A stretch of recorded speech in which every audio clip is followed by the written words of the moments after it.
Good morning. Today on Spotlight, what's the state of Oakland County? Perhaps the engine that drives Michigan's economy. New Oakland County Executive David Coulter will share his perspective and his vision for the future. And later on our Sunday morning program, we'll look at how the legacy of R&B singer Jackie Wilson is being extended to today's generation. Brenda Wilson, his daughter, and Rock and Roll Hall of Famer Billy Davis will join me. It's Sunday, February the 16th. I'm Chuck Stokes, and this is Spotlight. Mr. County Executive, you gave the State of the County speech the other day. On a scale from 1 to 10, with 10 being good, where would you rate Oakland County? Where would I rate Oakland County? Oh man, I would say we're a strong 8.5. You know, I talked a lot about how we've got a great foundation financially and economically, educationally. But you know, when you have such a strong county, you also have, I think, a responsibility to make sure you're looking for where the gaps are. And so I spend a lot of my time not just patting ourselves on the back about how well we're doing, but where are the areas of opportunity? Where are the gaps that we could, you know, help elevate our county? So I wouldn't give it a 10 yet, because we have some things that we can still work on. And how does a young man raised in St. Clair Shores, did some schooling out in Wayne County, get passionate about Oakland County? Right. You know, I went to my high school class reunion and that's out in Macomb County, and they like, how did you get out there? People on the east side don't move out that far. Right, but right. You know what? It was by accident. I was a younger man, kind of renting and moving around, and just happened to land on Ferndale and said, wow, this is a community like I've never seen before. I felt at home there. I made good friends there, and I've been there for 27 years. You delivered, as I said earlier, your first State of the County address the other day. You had a theme for that. That theme is? Yeah, we called it Oakland Together, because I really do believe in that good government includes partnerships and collaboration. You know, nobody can do this job by yourself, or even the things we have to do in government by ourselves. So whether that's together within the county, working with our nonprofit partners, our businesses, or working better in the region with Oakland and with Wayne and Macomb and the city of Detroit, you know, working more collaboratively that way. I believe we're stronger when we work together, and that was kind of the theme of my speech. If you had to narrow it down and say what your top 2 or 3 priorities are, what would it be? You know, one of the ones that I'm most proud of is our new Oakland Health 360 plan. You know, we have wonderful public health clinics in Oakland County, one in Southfield, one in Pontiac, but they offer sort of the baseline public health services. You can get an immunization there, you can get a screening there, but I really wanted to make those one-stop shops for all sorts of issues. So working with our partners, an FQHC Community Health, Honor Community Health in Oakland County, and Oakland Livingston Human Service Agency, we're going to be able to offer primary health services, mental and behavioral health services, dental services, and assistance like heating assistance or insurance help, all in one stop in those. And this is really important. If you're a young mom with kids and you're working and you're busy, you don't want to make 5 different stops at 5 different offices. So now you're going to be able to come to our health department offices and get all of those services under one roof. I'm really proud of that. What's the biggest challenge for Oakland County as you see it in the relatively short period of time that you've been county executive? We are economically a very strong county. We create 30% of the state's jobs year to year in Oakland County. We're very strong. But I worry about not getting complacent. How are we going to make sure that in the next 10 years we keep that economic engine roaring? And one of the things I've done is spent a lot of time talking to our business leaders, and they tell me a couple of things. They tell me they can't get enough talent, that they'd hire more people if there were more good skilled people to hire.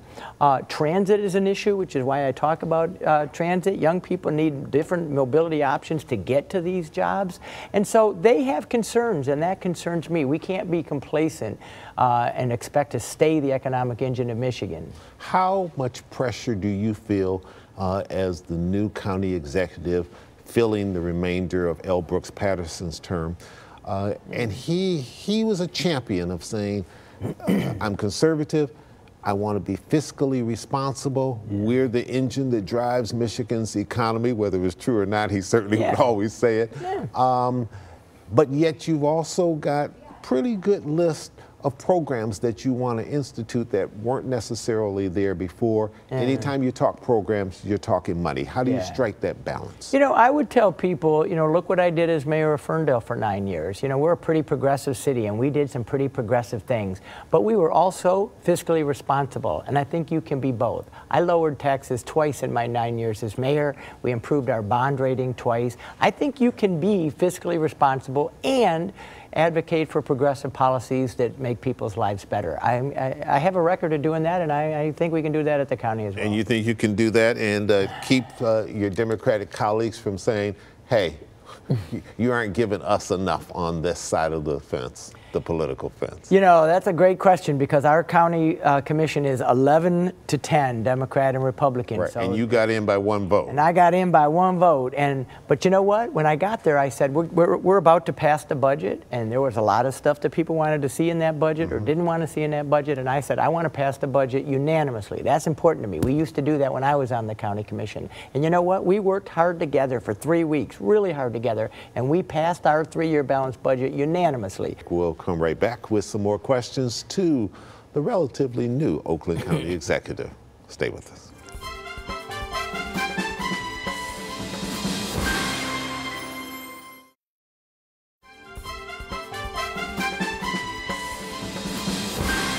And welcome back to Spotlight. Mr. County Executive, you talked in your State of the County address about getting more federal contracts for the defense system. Yeah. That's something that your colleague, Mark Hackle over in Macomb County, has been bragging about for a long time with Selfridge in his community and other things. Indeed. He was there at the county address. Was he happy when he heard you say that, or do you feel like, you know what, you're starting to steal from my neck of the woods? You know, it's interesting you say that. Mark was there and he's very supportive. But I reached out to Mark before we announced this initiative. He knew it was coming. He knew it was coming because, and I wanted him to understand. And he still came. Yes. Okay. But I wanted him to understand, and he does understand. We're not doing this in competition with Macomb. Michigan is falling behind other states in the country in terms of these defense contracts. There's lots more we can do as a state and as a region, and Mark understands that. There's more than enough of this to go around. You cited the number of federal legislators that we have, whether it's in the Senate or it's in the House, that are on defense type of committees, and you feel that's some clout that we ought to be working back here. It really is. Gary Peters is on the Senate Armed Services Committee. Alyssa Slotkin, who's from Oakland County, is on the House Armed Services Committee. Our own Brenda Lawrence from Southfield is on the Appropriations Committee. So we have members strategically placed to help us be successful in getting more of this work back to Michigan. Pontiac, the biggest city in Oakland County, but perhaps the one that has the biggest challenges, partly because of size, but partly also because of its history. Mayor Waterman, I know, was there at your county address. You talked about moving one of the Oakland County departments to the city of Pontiac. Yeah. Which one and why? Our Community and Home Improvement Division, and this is really important for what's happening in Pontiac because they look over the home dollar. So affordable housing, community development block grant funds that are really important in a community like Pontiac. It's very actively tied to what our strategy is going to be there, especially around affordable housing. We thought that was a good department, but it's more than just that. It's the right department. I think it's the right statement to make. You know, I'm going to be working with Mayor Waterman, with the City Council there in helping to attract more businesses and residents to Pontiac. I think that's part of my responsibility, and I wanted to say that we're leading the way. We believe in this so much. We believe in this city so much. We're gonna do this as well. Ferndale certainly transformed itself up under your watch as mayor. Do you see that same type of transformation for Pontiac? I do. I think the pieces are in place. In other there. Oakland County cities? Yes, yes. And both of us are Main Street Oakland County programs, and I see the building blocks in Pontiac much the same as I saw in Ferndale. And I think sometimes it takes some coordination and getting the right people in the right room working together. Again, this collaboration idea. But I think Pontiac has a tremendous potential and is already starting. The revitalization has already started. There's been some great businesses and venues that have opened up there, but so much more possibility. Governor Whitmer, wherever she goes, touts the fact that she says she has the most diverse administration in state history. You've also talked about diversity. How do you see diversity playing itself out in Oakland County, and why is that important to you? This is a very diverse county. There's a lot of different populations here, and I don't know that we've always lifted that up as a strength. I learned as Mayor of Ferndale that our diversity was part of our strength. You know, we had a lot of different kinds of people that wanted to contribute and participate, and we see the same thing in the county. I'm not sure that's always been celebrated. So it was very important to me that I picked my leadership team to be a very diverse one, and I hired the first woman to serve in the role and the first African American to serve in that role. And the point being, there's lots of talent in this community. It doesn't all look just like me, and I want to give everybody a voice in Oakland County. All right, we need to take one more break. We'll hurry right back with the final segment to Oakland County Executive.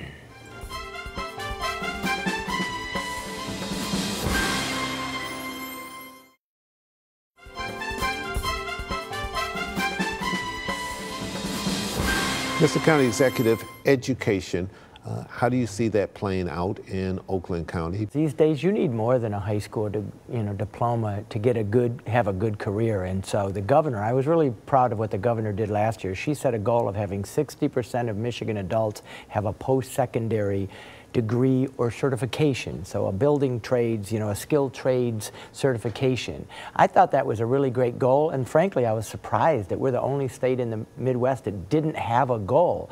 So we looked at that, and we looked at it for Oakland County, and what we discovered is that we're right around 60% already. So I got the education leaders together in Oakland County, Oakland University, Lawrence Tech, OCC, all of those folks, and said, what can we do to move the needle here? And the first thing we did, which I announced in my speech earlier this week, is we set a goal of what we're calling Oakland 80. We're going to try to get 80% of the adults in Oakland County with a post-secondary degree or certification by 2030. It's critical to their success, for their long-term prosperity, and also our employers need these skilled workers. So it's going to be a win-win, I think, but it's going to be tough.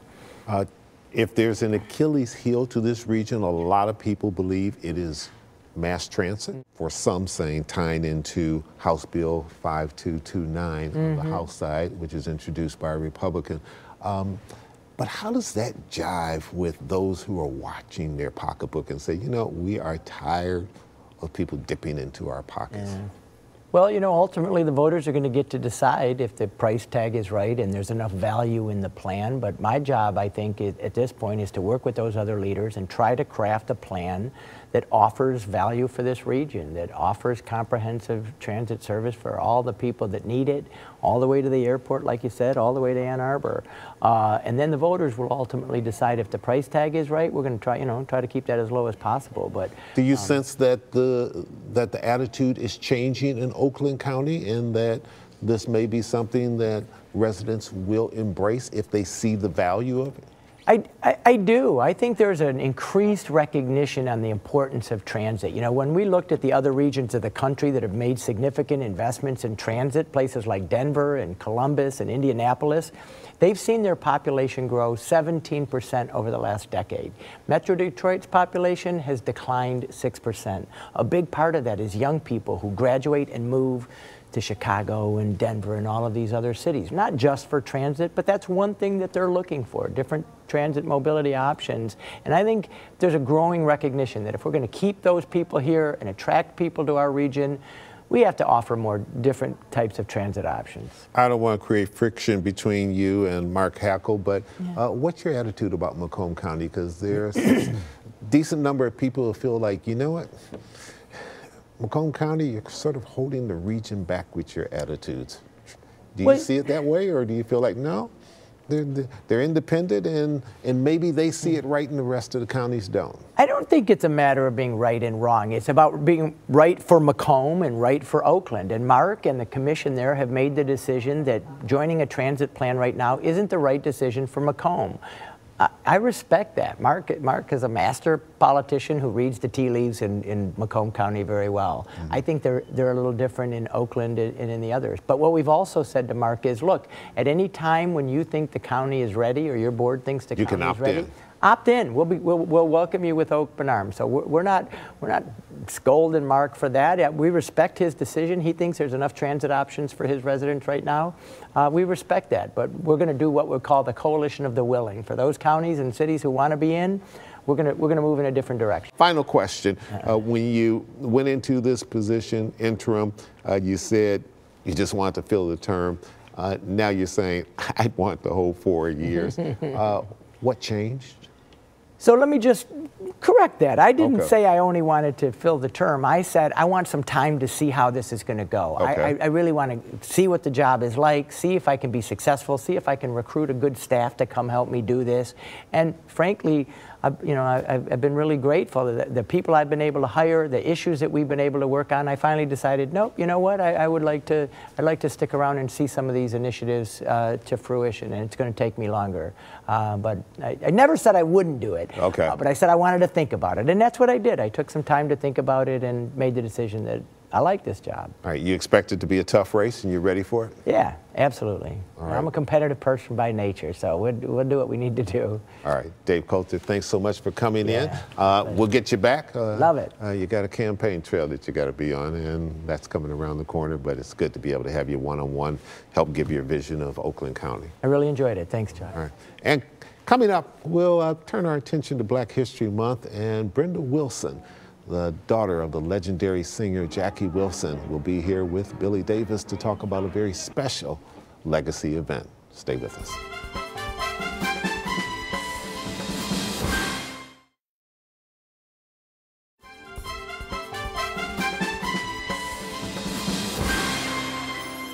Welcome back to Spotlight. Joining me now is Brenda Wilson. She is president and CEO of the Jackie Wilson Foundation, and then, of course, the legendary Billy Davis, Rock and Roll Hall of Famer. Welcome to Spotlight. Thank you so much. Good to be here. Yeah, what a great way to kick off Black History Month. Let me ask you in a nutshell, Brenda Wilson, if you walked into an elementary school with a bunch of third graders who weren't living during the time that your dad was performing, and you had to tell them in a nutshell, who is Jackie Wilson? What would you say in their attention span, which usually isn't long? How would you in a nutshell describe him? I would say, hey you, have you ever heard of Jackie Wilson? To get their attention, you know, and then I would probably say a little bit about him and just say that he was one of the greatest entertainers in the world. You played with Jackie Wilson, sang with him, you're a singer. Was Jackie Wilson the most exciting singer that you performed with? Oh, yeah. Because his nickname was Mr. Excitement. Well, he lived up to that to the utmost. There was never been nothing like him. Because he's the only singer in history who could do anything. He could do blues, jazz, pop. He could do classical music. He's the only one that could do all that type of thing and do it just as well. I'll talk a little bit more about him later, but you've got a special event coming up, and I'm honored to be part of it and help you MC it as part of Black History Month. Tell us a little bit about that and the connection between Jackie Wilson, the legend, and today's singers. Well, this is the Black History fundraiser that we're doing. This is the first one the Jackie Wilson Foundation has ever done.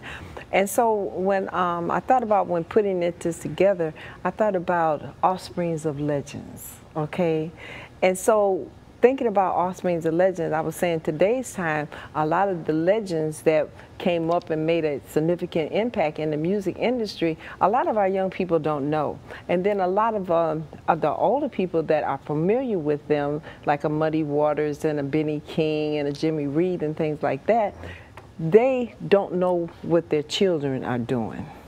And I thought about it and I said, well, some people know about the offsprings and some you don't. Sure. So I said it would be a good thing to put together a performance show that'll feature them and show everybody what their offsprings are doing, the ones you know and the ones you don't know about. It was just it was a thought and it became a reality. Some of these young groups I haven't heard of. Yes. The Boosters, the Versatile 313, the Mighty Mike. And of course the Detroit Youth Choir, which got phenomenal attention and awards last year on television. You're going to have these generations coming together. Mighty Mike, he does the blues, and he plays Monica, and Uncle Billy plays behind him. Okay. And so we're going to have him. We're going to have Lamar Anthem, who's going to do a great rendition of Marvin Gaye, and then we're going to have Venus Ford. She's going to bring down the house too. And you've seen these performances, so you know they're good. Oh yeah. They aren't just going off the name. They're actually is the next generation, where that talent, that DNA got into them. Yes, they're gonna bring down the house. You know, yes. And the youth choir, they're gonna be traveling, so we replace them with Young Men's for Christ. All right. Yeah. Billy, do you have a memory of Jackie Wilson that has stayed with you all these years? Maybe somewhere you performed and you just can't get it out of your mind, or a favorite Jackie Wilson song? Well, the most remarkable thing that I can recall is we was in Houston, Texas, and the chief of police, the fire department chief, took him off stage because they couldn't control the crowd. Something like 8, 9, 10,000 people. And you said they had to use the fire hoses? Well, that was in Sacramento, California. That was another time. Right. This time they had to. Now they didn't use them on him. They used it what, to keep the crowd, or to help? They couldn't control them. I mean, was that because of the women? Yeah. That was exactly what it was. Because when they announced, okay, now we present to you Jackie Wilson, he come up, he was just a kiss, just a smile. Before, as soon as you say that much, that's the whole auditorium jumping, running toward the stage.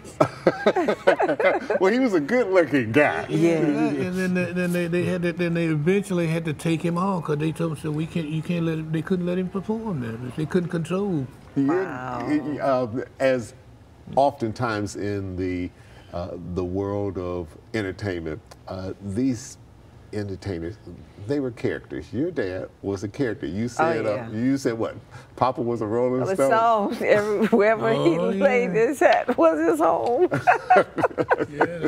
Yes. All right, we're gonna close it out here. We want to make sure that people partake in the Black History Month event at the Northwest Activity Center. Yes. That's coming up on the 23rd. The 23rd. We'll put all the information up on the screen. Tickets are still available. Yes, they're still available, and then it's at a amenable price. You know, at the door, it's still going to be the same at the door.